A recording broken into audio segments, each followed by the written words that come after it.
Well, it's taken me a while, and obviously I ain't got my finger on the pulse where Jaguar are concerned. But it was worth waiting in the end, because it played out different to how I thought. So, the Jaguar relaunch, is it marketing genius? Discuss. And the reason I think it is as follows. Right, so they bring out this video, the Jaguar Go Woke, Go Broke video, which was everything that I hate and most people hate about the world in a 30-second promo video. So they did well, really. They ticked a lot of boxes. I mean, there's a bloke in a dress for a start. There's all colours of the rainbow.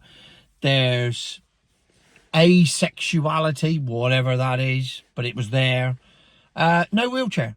Bit disappointing. And nothing for the traveller community, as Mickey Flanagan would say. But everybody else was covered. And it didn't really say anything. It didn't really do anything. It was just a load of pretentious old wank, really. But nevertheless, it got the entire world talking about Jaguar.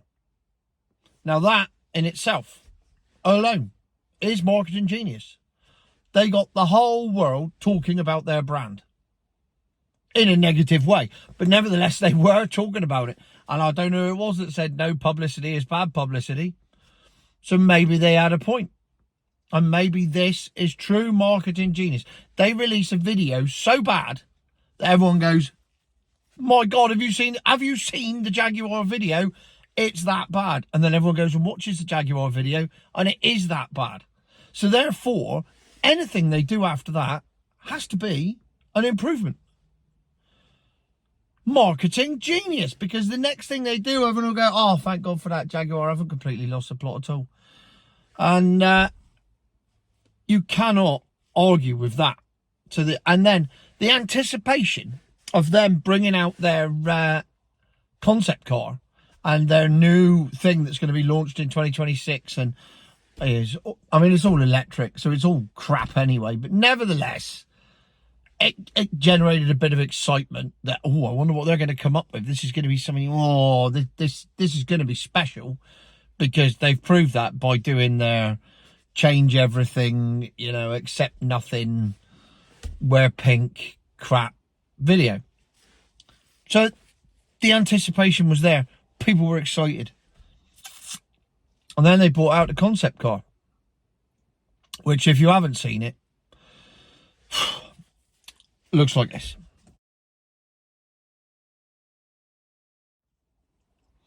Right.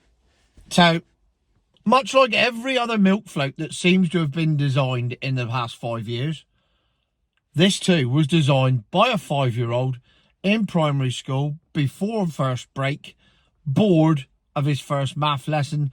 I'm going to doodle a car on a bit of paper and it'll be the acest car in the world. And it'll have shotguns and it'll have rocket launchers and it'll do everything that James Bond's car does. And it'll look like this and it'll be so slick. And that's exactly what they designed. And but they've gone one stage further, because they haven't just launched a concept car that looks like a 5-year-old drew it, like every other thing. They've gone for it big time. And maybe they are. Maybe this is the plan all along. They want to bankrupt Jaguar. Because what they produced, that car, in my opinion, if you imagine Lady Penelope's car from Thunderbirds, right, take that, and then take an E-Type Jag. Now, those two cars have sex and produce a child car. Meanwhile, in the background, there's a Bentley Continental GT having sex with an XK8. And they produce a child. And then those two children get together and they have a child. That child is the Jaguar concept car. It is the bastard love child of Lady Penelope, an E-Type, a Bentley Coupe, Continental GT Coupe, and an XK8. It's that love child. And it is so massively inbred, it could be in the royal family. It's just hideous. I mean, but it also, in a topical thing, it also shows the reason that cousins aren't allowed to marry in this country. Because that's what you end up with. You end up with a child that looks like the Jaguar concept car. Nobody wants that. Now, you might be thinking, you're being a bit harsh there, Tone. No, I'm not. Have a look at the front of it.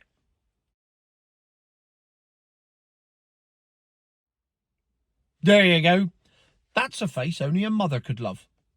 Even if your mother is your sister in this case.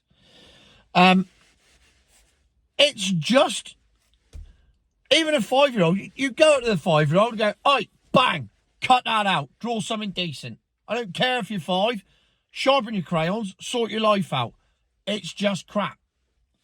But then, look at the side view.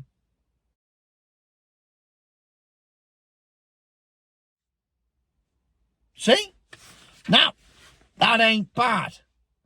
That looks like something almost, I mean, it's an estate for a start. People don't build estates anymore. It's not an SUV. It's got that going for it.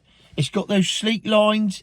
And then you remember, that just looks like a Chrysler 300C. And then you think they haven't even tried at all from the side, have they? They tried from the front and fucked it up. They tried from the back, fucked that up. Because the back, rear view mirrors, they're a thing of the past. As are rear windows in Jaguar's concept world. It's just a solid back end. So technically, it's a van. It's $100,000 van, but you'll get a digital mirror with cameras and everything. So you still be you looking at a telly instead of a mirror. That's the only difference. But yeah, get rid of the back window. Don't need that. So it's $100,000 AV van concept inbred bastard love child car. Now, if that ain't the wokest thing you've ever seen, I don't know what is. So therefore, design brief, tick.